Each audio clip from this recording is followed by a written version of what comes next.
You have seen more of the surface of Mars than the bottom of your own ocean. That sentence sounds impossible, but it's true. Right now, satellites have mapped Mars in higher resolution than we've mapped the seafloor beneath the waves you swam in last summer. And that gap in knowledge isn't just a science problem. It's a mirror. It shows you something about your own mind that you've never noticed. Here's the official number. NOAA, the United States Ocean and Atmospheric Agency, estimates that only about a quarter of the ocean floor has been mapped in detail. Not explored, just mapped. The rest is guesswork, sonar shadows, and blank space on a chart.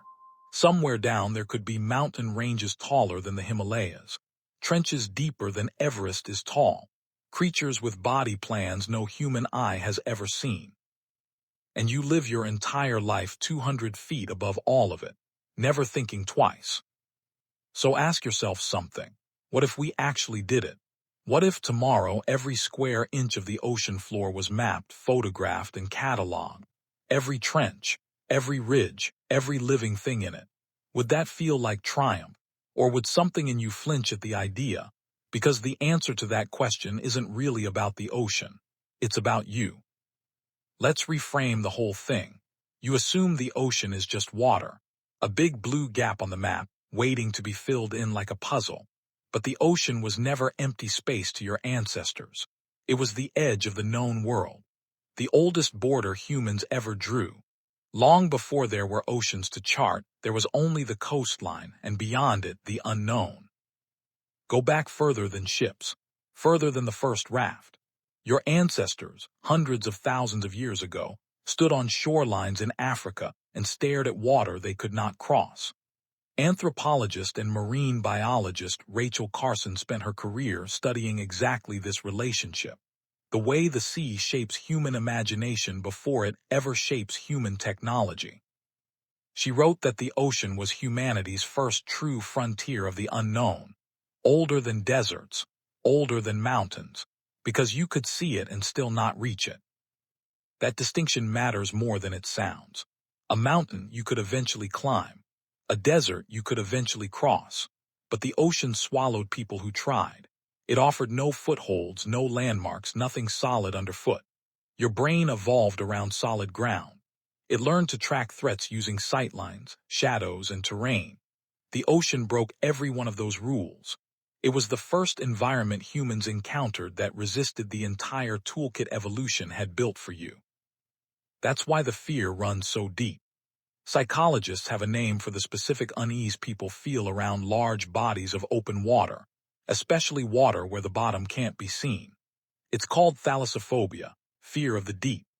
Researcher Frank McAndrew, who has spent years studying why certain environments feel unsettling even when nothing dangerous is present, found that humans respond with heightened alertness to any space that hides potential threats while limiting escape routes.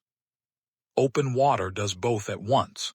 You can't see what's beneath you, and you can't run if something is there. Here's where it gets stranger.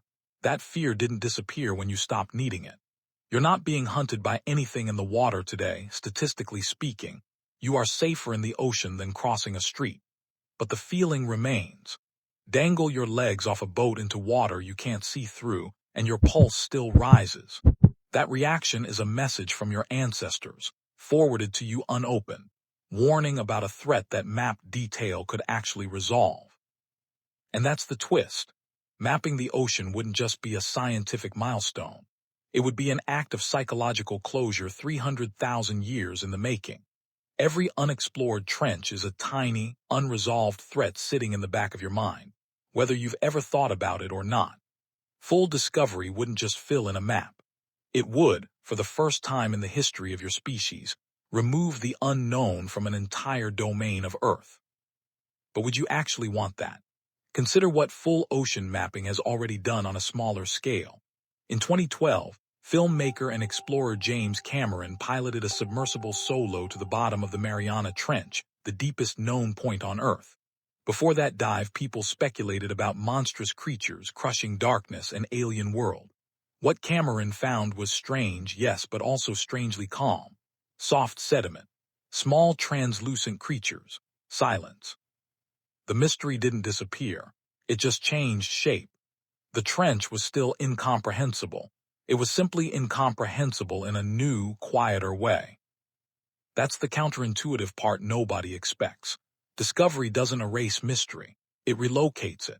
When explorer Robert Ballard found the wreck of the Titanic in 1985, using sonar and remote cameras to finally end a 73-year-old unknown, people didn't stop being fascinated by the ship. They became more fascinated. The photographs made the wreck real in a way rumor never could. Certainty, it turns out, doesn't kill curiosity. It sharpens it.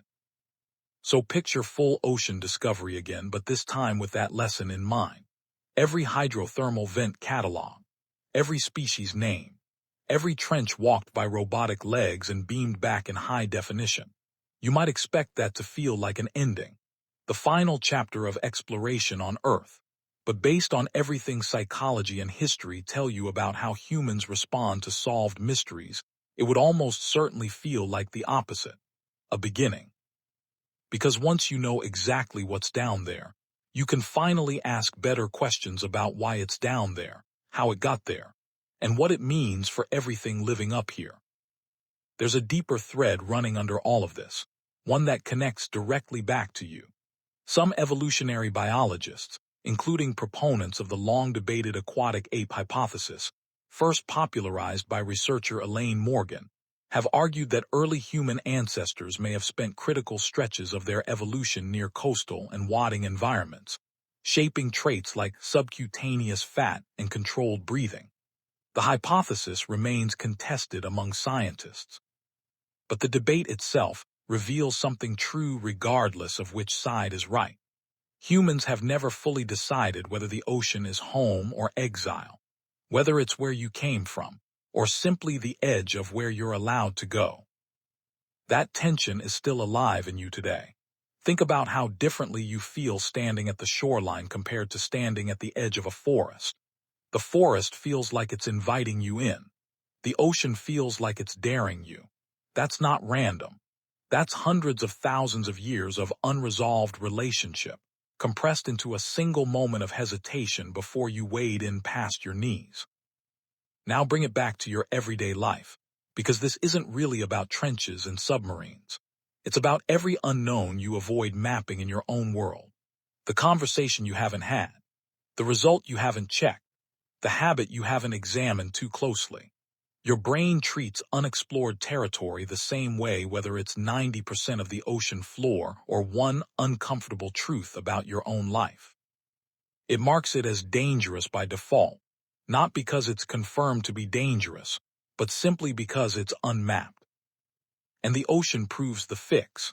Cameron's dive didn't confirm the monsters. Ballard's sonar didn't confirm a curse. Discovery, again and again, replaces vague dread with specific, workable reality. Even when what's found is strange or sad or unsettling, it's almost always more manageable than the version your imagination built in the dark. So what if we discovered 100% of the ocean? You'd lose a mystery that's haunted humans since before we had language for it. But you wouldn't lose wonder. You trade fear of the unknown for fascination with the known, the same trade your ancestors made every time they lit a fire, crossed a strait, or named a constellation. The ocean has always been humanity's largest unopened message. And it turns out, you have seen more of the surface of Mars than the bottom of your own ocean, not because the ocean is unknowable, but because some part of you has never quite been ready to look.